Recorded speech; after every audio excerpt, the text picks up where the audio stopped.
Hello everyone, and welcome to the Peddling Prince's Podium. I'm your host, John Ardelli. I've been kind of ill over the last couple of weeks, actually. Probably one of the very few people that can actually manage to catch a cold over the summer. But anyway, that's another reason why there hasn't been a whole lot of activity on the podium lately, mostly simple episodes.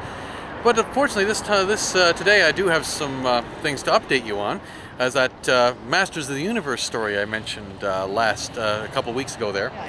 I did finish it. The script is in final draft form, and I've already given it to Rob Martell to read, and my sister. My sister hasn't gotten around to it as of the time this was shot, but Rob has read it. He liked it, but he wasn't overly impressed with it. But in large part, though, once I talked to him a bit about it, it's mostly because I said it in the Filmation interpretation of the universe, which he wasn't too fond of. I remember one thing he mentioned a couple of times, he really doesn't like the fact that Cringer and Battlecat speak.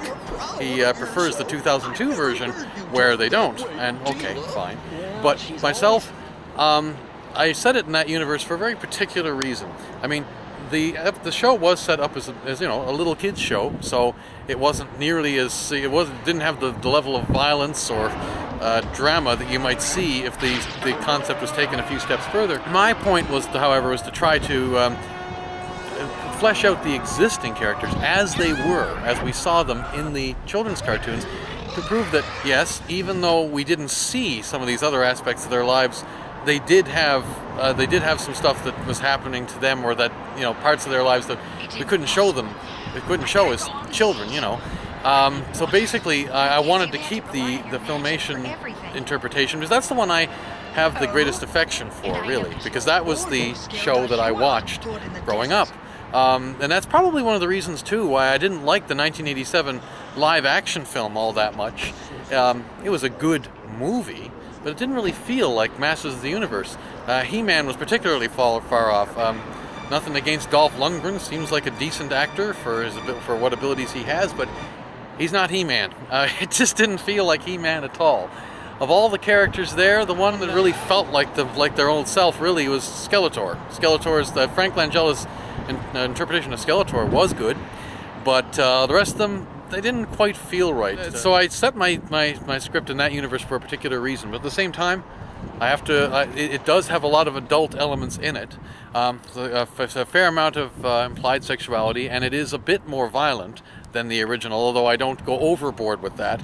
It's not one of those, you know, blood, guts, and gore kind of situations, but there's a little bit more violence in it than you would have seen in the cartoon. So basically, it extends upon the original interpretations of the characters, but, you know, adds a little deeper level than children would ever get to see if they were real people, like I explained last week. Anyway, since the script is ready, I'm going to probably be publishing it pretty soon, because I'm looking around different fan groups for the Masters of the Universe and stuff, and see if I can't figure out where I should publish it and how. But it's not registered with the Writers Guild of Canada yet. At the moment, I do not have the money for that. So I'm going to have to wait till my next pay, which is this Friday coming, as of this airing. So at that point, I'll see what I've got in my account and see if I can get that registered, because I'm not publishing it officially until there's a Writers Guild of Canada registration number on the title page. But once there is, I'll be sure to let you all know. Once again, if any of you would like me to email you the script once I've got the registration and so on, just drop me a line with your email address.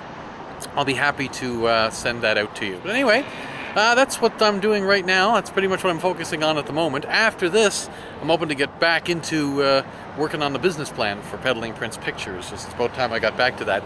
But it's been so hot lately, it's been hard to get any work of any kind done, actually. I'm roasting, standing here doing this show. That sun is intense. Anyway, thank you for watching the Peddling Prince's Podium. I hope to see you all again here next week. But bye for now.